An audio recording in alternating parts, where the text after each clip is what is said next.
Hey there, I'm back with another Charlie Chan review, and this one is the 14th in the Charlie Chan series. It's Charlie Chan at the Olympics. You can see right there, and it's, in my opinion, the best film on this set.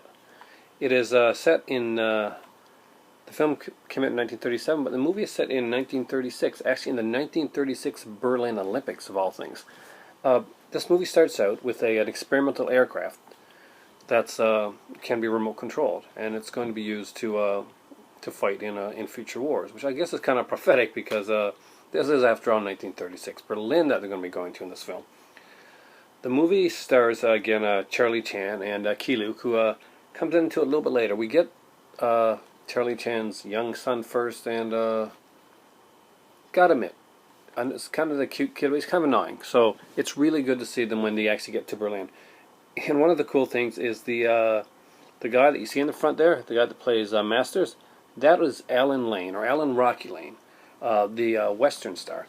Of course, he's also known as Red Rodder, but most people know him nowadays as Mr. Ed from the Mr. Ed TV series. This stuff is filled with with great little tidbits of facts.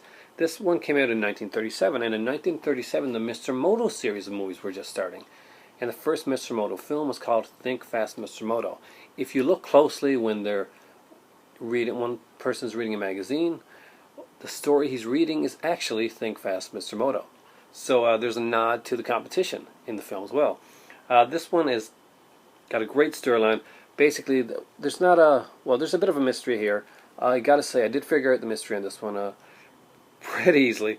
But did you figure it? Yeah, it was an easy mystery to figure out, but it's really, It's a spy movie. yeah, it's more of a spy one. This is like you remember the Sherlock Holmes spy films? It's like that, except this one's better. Charlie Chan plays a kind of a different role here. He's not the one that's in danger as much as his son.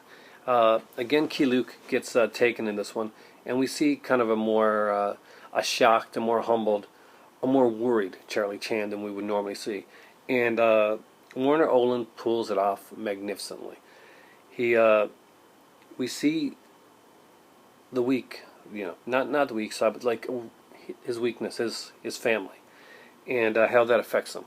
And it's the first time we really get to see that. Charlie Chan is most of the time like one or two steps ahead, and he always is in the movies because that's the way that these films are done. But in this one here, we get to see a rare vulnerable side to Chan, and it works out really well. Again, like most of these movies, this one's at 71 minutes long, and it goes extremely fast. There's not a boring second in this film. The acting is magnificent, and as my better half pointed out, one of the main actors in the film actually was one of the main actors in the one we previously watched, Charlie Chan. Which one was that? Racetrack. At the racetrack, yeah. He played Fenton in Charlie Chan at the racetrack. Also, I noticed that one of the guys there is a bad guy. I'm not giving anything away by telling him this guy's a bad guy, because that's just the way he plays it. Will actually be in a later Chan film as a police detective. So they do recycle some of their cast every once in a while. Gotta say, again, it's H. Bruce Hummerstone, and it's a magnificent Charlie Chan film. This is the complete reviews for the Volume 2 box set of Charlie Chan, and I really strongly recommend this set. There is not a bad film or a bad second in any of these Charlie Chan films, but this one here tops the cake. We get to see the Charlie Chan go to Berlin, but you know how he gets there? He gets there on the Hindenburg. Yes, that Hindenburg. We even see the Nazi swastika on the tail of the Hindenburg itself when it's shown. We see some footage from it, and of course, 1936, so that was the year that Jesse Owens won. This was a very controversial film, and it was actually taken out of theaters because of the fact that, well, Nazi Germany was put into it, and that was a touchy thing. So, and it's a shame because it's a really good film. Now, we get to see the Berlin police that are actually portrayed in a very positive light. The police officers in these films are usually, unless it's a crooked cop, are usually portrayed in a fairly positive light, no matter what country they're from. And I can kind of see that and understand what they're doing with that. Now,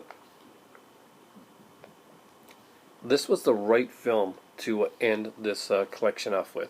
This was the right film to end my Warner Oland reviews off with right now, because I don't have the rest of the Warner Oland films. Unfortunately, I don't. We're going on to the Sidney Toler ones next.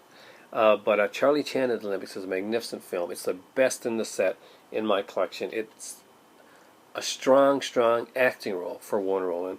It's a great spy thriller. Shades of Mr. Moto, not only in the fact that they make a nod to Mr. Moto in that when they're reading the Think Fast Mr. Moto story in the movie, but this is a spy thriller, which is a little bit different from Charlie Chan. And Mr. Moto is the spy character. So, yeah, there's a nod there. Like, okay, yes, Charlie Chan is going into slightly Mr. Moto territories in this film. And they don't mind acknowledging it, and they don't mind acknowledging that there's competition out there. Chan's the king of the detectives, and he always will be with us here. And I gotta say, hands down, greatest film in the set. I'm trying to think if there's anything that I've forgotten. I actually went in and wrote some stuff down here, but you know, it was memorable enough that the notes that I jotted down I didn't need. This was a great film. Mr. Ed, there you go. The voice of Mr. Ed is right there on the cover, and featurette on this one as well with about Lane Tom Jr. That's the little kid that plays the young Charlie Chan kid, and I'm not sure what his name is. I can't remember. Oh, Charlie Chan Jr. Okay.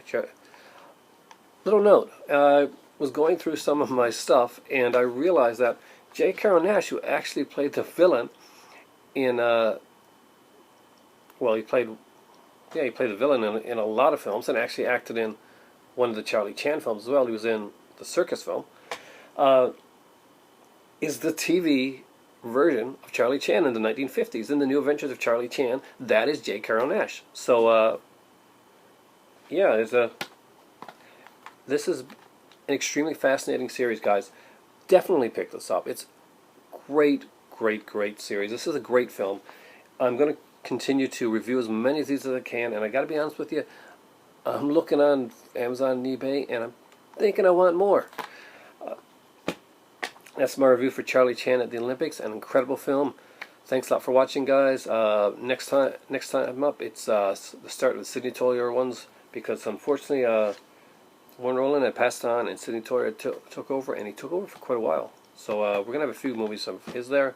Thanks for watching, and for me right now, it is time for tea.